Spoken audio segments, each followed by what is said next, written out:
Alleluia, Alleluia. Everybody sing Alleluia, for the Lord has risen, it is true. Everybody sing Alleluia. 30 years he walked the land. Alleluia, Alleluia.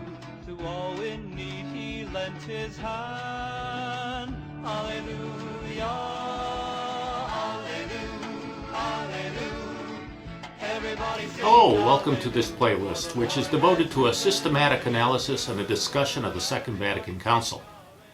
Now, it might have made some sense to save this installment for the very end of the playlist, but since we've been talking about the liturgy, we're going to take this topic on right now.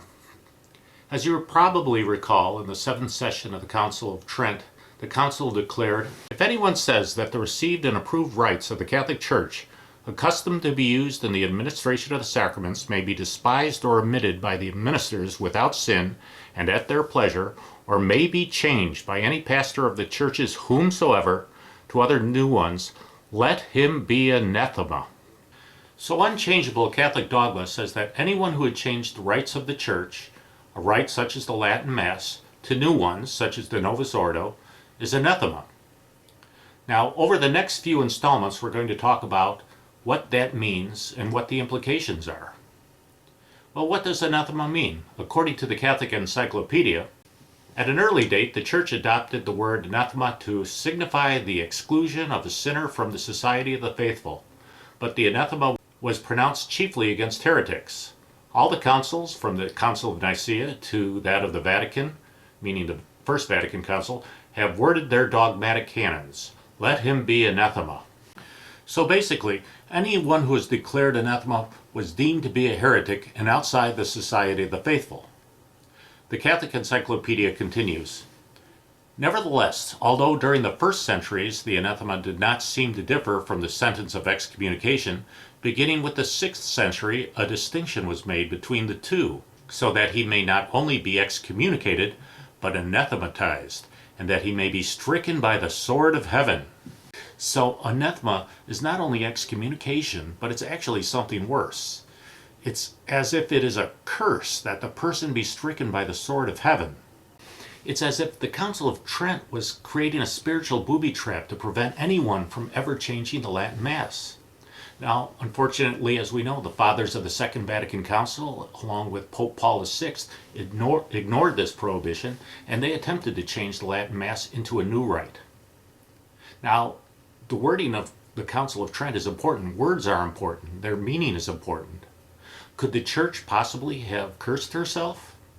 Now, of course, I can't say with absolute certainty that this is what happened, but I think that we wouldn't be wise if we didn't at least give it a fair consideration. What has happened to the Church in the decades since the Council seemed to give it some credence.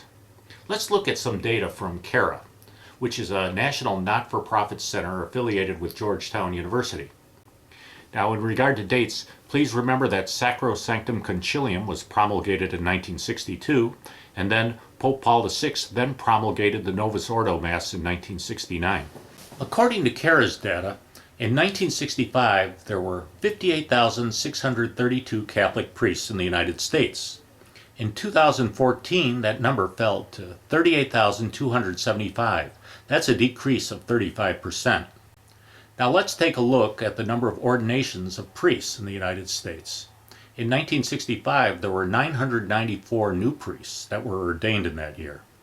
In 2014, there were only 494, and that's a decrease of 50%.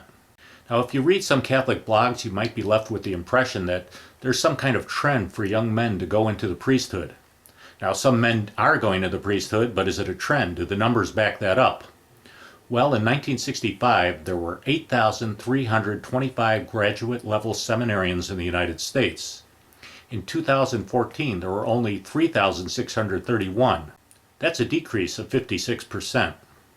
Well, what about religious brothers? Their numbers have taken an even bigger hit. In 1965, there were 12,271 religious brothers in the United States. In 2014, there were only 4,318. That's a decrease of 65%. Nuns used to catechize young Catholics, and they've mostly left now. So catechesis is now left up to lay volunteers who were never really catechized themselves. In 1965, there were 179,954 nuns in the United States. In 2014, there were only 49,883. That's a staggering decrease of 72%. In 1965, there were 4.43 million children in Catholic elementary schools in the United States.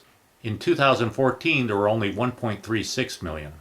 That's a decrease of 69%. And to make matters even worse, the quality of religious education given to kids in the remaining Catholic schools really pales into comparison to what was once taught. In 1964, there were 352,458 Catholic marriages performed in the United States. In 2013, there were only 154,450.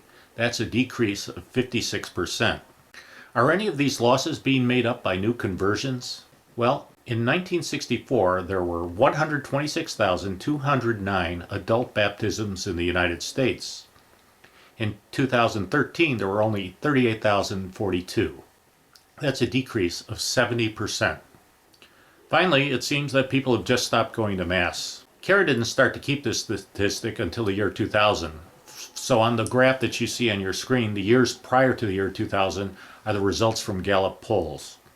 In the year 1958, coincidentally, the year that Pope John XXIII became Pope, 74% of Catholics attended Mass on a weekly basis. That percentage dropped to only 24% in 2014. That's a decrease of 68%. Beyond the issue of anathema or a curse, there's also a question of why God even allowed the Second Vatican Council to attempt to change dogma. It suggests that there's even more going on here than just the anathema from trying to change the Mass, and we'll discuss that down the road in a future installment. So, if the Church really did anathematize herself, would it necessarily be a permanent thing? According to the Catholic Encyclopedia, in the ceremony for an individual to be declared anathema, the Church says, "We declare him excommunicated and anathematized, and we judge him condemned to the eternal fire with Satan and his angels and all the reprobate, so long as he will not burst the fetters of the demon and do penance and satisfy the Church." So, if the Church did anathematize herself, it would not need to be permanent. This anathema would be lifted when the Church bursts the fetters of the demon and does penance. We'll continue with this discussion in the next installment. But in the meantime, this Sunday, if you have a choice between driving 1 hour to a Latin Mass or just driving 5 or 10 minutes to a Novus Ordo Mass, please consider choosing the Latin Mass. In regard to the Novus Ordo Mass, unless there's absolutely no other option, and sometimes there isn't, please don't go.